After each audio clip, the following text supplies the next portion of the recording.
آپ کا summer camp complete ہو گیا. میں زیادہ لمبی بات نہیں کروں گی, بس آپ کو اتنا بتاؤں گی کہ آپ سب کو دیکھ کے مجھے بہت زیادہ خوشی ہے.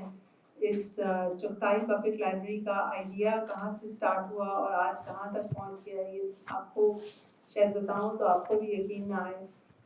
بات کہاں سے سٹارٹ ہوئی تھی, جب میں خود پی ایچ ڈی کر رہی تھی باہر, اور میں نے اپنے ابو سے کہا کہ میری یونیورسٹی میں ہارورڈ میں کافی سارے پاکستان سے دستاویزات, پرانی دستاویزات یہاں سے لے کے وزن کے حساب سے لوگ ردی میں بیچ رہے تھے, لیکن وہ نہایت قیمتی اثاثے تھے جو دنیا کی بہترین یونیورسٹیاں خرید رہی تھیں, اور یہاں پہ لوگ وزن کے حساب سے ردی میں بیچ رہے تھے. اور تو میرے والد جو ایک بہت ویژنری انسان ہیں, انہوں نے کہا کہ ہمیں انہیں پاکستان میں رکھنا چاہیے اور ہمیں پاکستان میں انہیں ڈیجیٹائز کرنا چاہیے اور پرزرو کرنا چاہیے. تو ایک ڈیجیٹائزیشن پروجیکٹ اسٹارٹ کیا, اور we were very lucky the day we met miss Rehana Kausar, جنہوں نے اس پروجیکٹ کو ٹیک اپ کیا اور ڈیجیٹائزیشن ہوئی. اور اب ہم نے ماشاء اللہ کتنا کچھ ہی ڈیجیٹائز کر لیا. پاکستان کی تمام پروونشل ٹیکسٹ بک بورڈز کی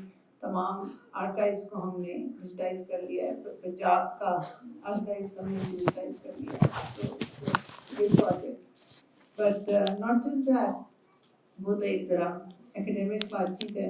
بٹ ہم بات کر رہے تھے کہ میری ایک سہیلی نے کہا کہ مریم, کہیں بھی چلے جائیں تو ایک گورنمنٹ کی لائٹ چل رہی ہوتی ہے اور ایک چغتائی لیب کی لائٹ چل رہی ہوتی ہے.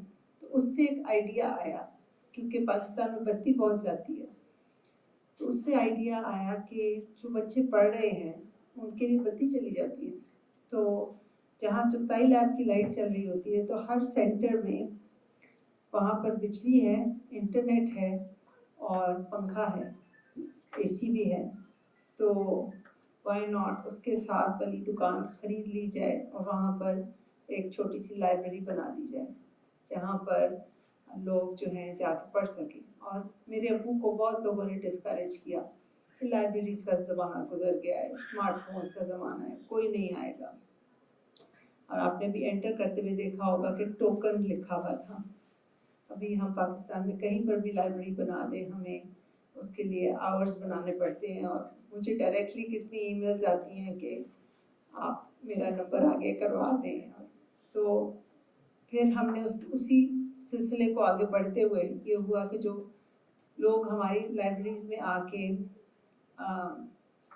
ٹیوشنز دیتے تھے, پھر ایسے تھے اسٹوڈنٹس جو آ کے سی ایس ایس کے ایگزامس دیتے تھے, تو پھر وہ کہتے تھے کہ ہمیں فلانی بک چاہیے, پھر ہم وہ بک ان کو خرید کے دے دیتے تھے اور پھر وہ پاس کرتے تھے وہ امتحان. سو the idea was to facilitate people, and I'm so happy that today these young learners have also benefited from this program. So on behalf of my father, who is the real founder of this initiative, I thank you all, and I thank all of you for being part of this journey. Thank you.